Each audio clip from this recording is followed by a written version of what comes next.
Welcome to the B word. This is something that you never heard. We'll give you real type of fantasy. Pick up your phone and just share with me. Yo, it's me. They call me B. I love to talk, but not for free. About some clothes, about some D. Go grab your drink and have a seat. Press that like and hit that share, cause I'ma take you anywhere. This my story, watch and see. Now come enjoy this ride with B. Hey. Hello. Welcome back to the B word. As always, why do I gotta go up down the block 60 miles an hour? Anywho, as always, don't forget to subscribe to my page and like and comment and share some more. And then if you're too tired, share one more time. Today I want to talk about my first love. We talked about the last love. So now I want to talk about my first love, which happens to be my son's father. And just I had it on my heart to talk about this because I know people go through the same things, and I feel like it's hard to talk about certain things. We're embarrassed as a culture, especially Black women. We're embarrassed, we're ashamed, of being in certain situations, but we gotta start talking about it because my story may save somebody else, or your story may save 3 people. Even from us just talking about it, you never know how much strength or how much inspiration you can be for a person, even from afar. So you just have to, put your big girl panties on sometimes and take a step out on faith and just tell everybody about your journey. So, hey, if I think about it, I am a backtracker, y'all. I was about to say, how, you got that guy that you get with, and you break up with, you get it back. That's me. But that was with my first love. That was with this last guy. I am a backtracker. I gotta stop that. I'm trying to not. I give a lot of chances. I'll say that. I give too many chances. So I'm working on me, working on B, all day, every day. So we went to high school together, and we weren't high school sweethearts. Why use these so much? Because air quotes, bunny ears is my thing. Anywho, excuse me. We went to high school together, went on prom together, but we didn't actually start dating until after prom, like post prom. And then he moved away, like my junior year in high school. He moved away, and then he came back for prom and then stayed until I went off for college. We tried to do the couple thing, but that long distance thing, because he was where he was and I was down in Mississippi, and it just didn't work, because along with the distance, he wasn't prepared for that. He would say crazy stuff like, "Oh, I hear dudes in the background." It's like, this is a co-ed school, sir. You're always gonna hear, dudes in the background if I'm not in my room in particular. But so yeah, that didn't work. Broke up. Then after college we tried again. That didn't work. So it's just, then like 2009-ish, he came back to Chicago for a little while, and here we go again trying to rekindle the flame. So this time he convinced me to move to California with him. And I was like, okay, cool. I had just graduated not too long ago. I think I was 24. I was 24 because my first birthday in California, I turned 25. So I'm like, okay, I'm about to turn 25 and start me a new life, be out in Hollywood, whatever. Pause. Y'all see my puff though? I told y'all I just went natural. Excuse me. Anywho, so yeah, I'm like, okay, I'll move. So I had just moved in with my best friend, abandoned her after moving in with her, and then moved to the West Coast, drove my car out there, towed the engine up on the ride from Chicago to California. My very first car, down the drain, because here I go trying to chase some boy, man, whatever, and it just didn't work. So I think I know how you feel like you're in love? Like, that was my first love. I loved him. I truly loved him. I think that's why we kept breaking up and getting back together, because I loved him. That's it. But when I got to California, things like changed, and I was just ready. I got off my birth control. Anyone who knows me knows that from the age of 15 up until the point I stopped taking them, I had an alarm set on my phone. So when 5 o'clock hit, I'd be like, boop. And everybody around be like, oh, it's BC time. I'd be like, what's BC? Birth control. Popping them pills like perks. I'm telling you, I was not playing. But I got with this dude, and it's just like, oh, all that go down dry. I just think I'm about to start this new whole life. So it was okay, you know, but looking back, like, I didn't realize what was happening. I didn't realize that this was a control mechanism, right? I didn't realize that he was trying to isolate me from my family, from my friends, from everyone, so he could control me. Like, it would be, before I moved out there, everybody know my friends. They know my good male friends. They know my good girlfriends, of course, too. That comes with it. But they know my good male friends, right? Before I moved, I literally picked up the phone, called my best male friends, and was like, yo, I'm with such and such now. I can't talk to you no more. I can't be friends with you no more. And that was it. It's like, girl,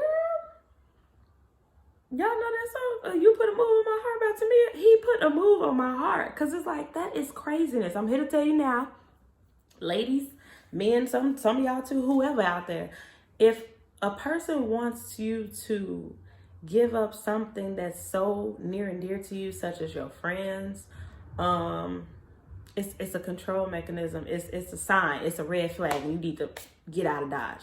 You know, because it's crazy. I've known some of those guys I had known for 20 plus years or 15 plus years. And you want me to just say bye to my friend just because you mad? I can't live like I can go cheat with them. We in a whole nother state. Like, what you mad for? What are you worried for? Because they want to control you. I would only talk to my friends like on my way to work, or not that early because it was early in California, but on my way home from work, or, you know, when he was gone. And that's crazy because even though, you know, we may gossip a little bit, or, you know, some things you will talk about that you may not want to talk about in front of your significant other, but at the end of the day, you should always be comfortable enough to have a good girl chat and your man be right there in the bed with you. You know what I'm saying? So that was the thing. And then after that, I just noticed certain things after I lived with him about his temperament, his anger problem, the drinking problem, you know, and which heightened the anger problem, which then turned into mental abuse, which then turned into verbal abuse, which then turned into physical abuse.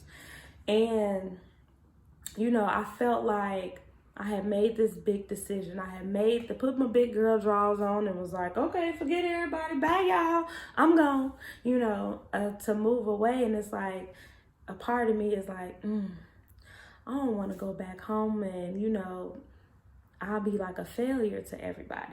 You know, I don't want to let everybody down. Everybody, you know, well, some people was proud, you know, that I was making such a big step or whatever.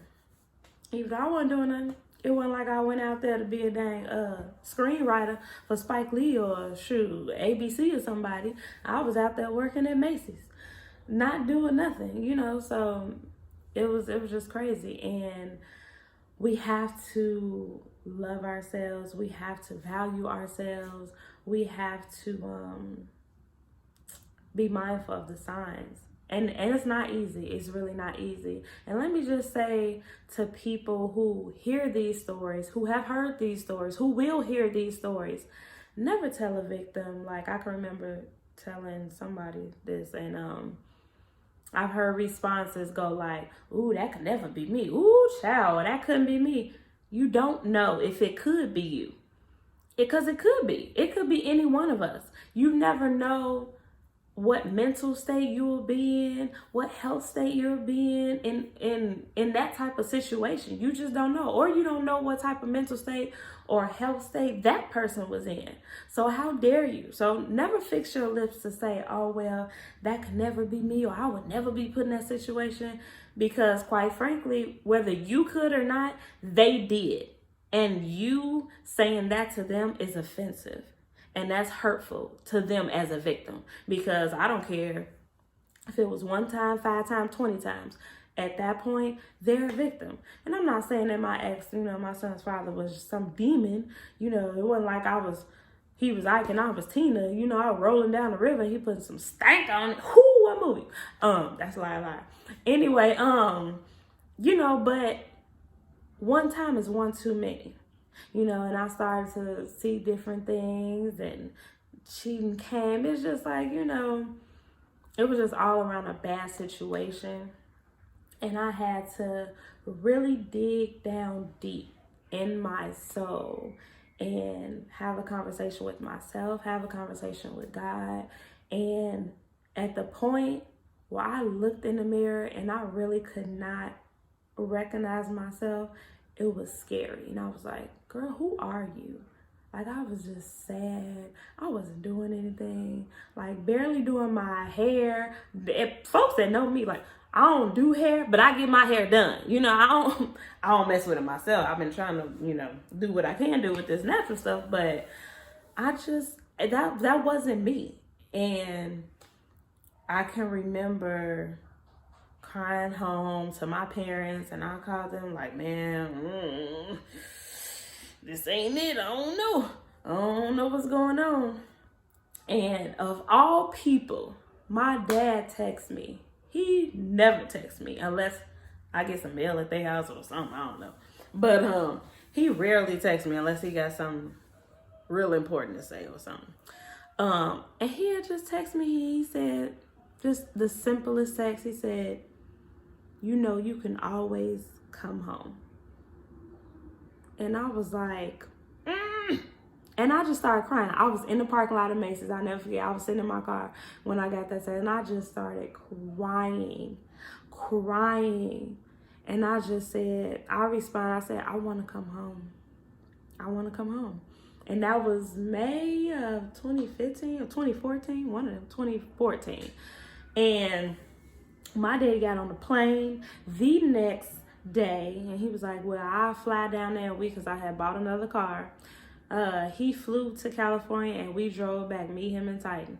And that was it. It was just like I had to make a decision because I know no one intends to be a single mother. It's a great badge of honor, but this is not it. This is not the way things are supposed to be. This is not how our lives were set up to be. This is not the dream. The dream is not to be, I can't wait to be a single mom. Oh, it looks so fun. No, it's not. So it's hard to make a decision to stay in a toxic situation, toxic relationship, an abusive relationship. Even though you may love that person, or to break up your family, so to speak. But at the end of the day, I had to think about my son and what was best for him and what was best for me, because I can't be the best that I can be for him if I'm not best myself. If I'm not happy myself, if I'm not in a good mental state myself, I can't be the best that I can be for him. So, as they say, shoot, they do it for the kids. But what about the kids? Because Rico Love got a song on his last album. It's like, they're like, well, what about the kids? But the kids gonna grow up. And believe it or not, kids feel energy. We don't give kids enough credit because they observe things, they see things, they hear things, they know things. And even though you want to keep that family together, it may just be best to cut ties and go your separate ways. And it may be hard, but hopefully you got a good support system like I do, and you gonna make it happen. You're gonna be the best that you can be, and you're gonna be fine. That's it. So that was my first love, and we okay with co-parenting for the most part, but that was one of the hardest decisions that I had to make. And I just want to let y'all know that you're not alone, and it's gonna be okay. And I'm I'm going to post a link to the domestic abuse hotlines because it's very important. But there is help out there for you, for others, for people you may know who are in that situation. There are resources. There are groups, Facebook groups. There are chat rooms. There are private groups. It's a lot. So I love you. You are worth it. You are worthy. You are a queen. You are valued. You are Black or Hispanic or whoever you are watching, you're white, whatever. You are loved and you are important. So just know that. As always, like, comment, share, subscribe, and do all those things. And I will see y'all next time, hopefully.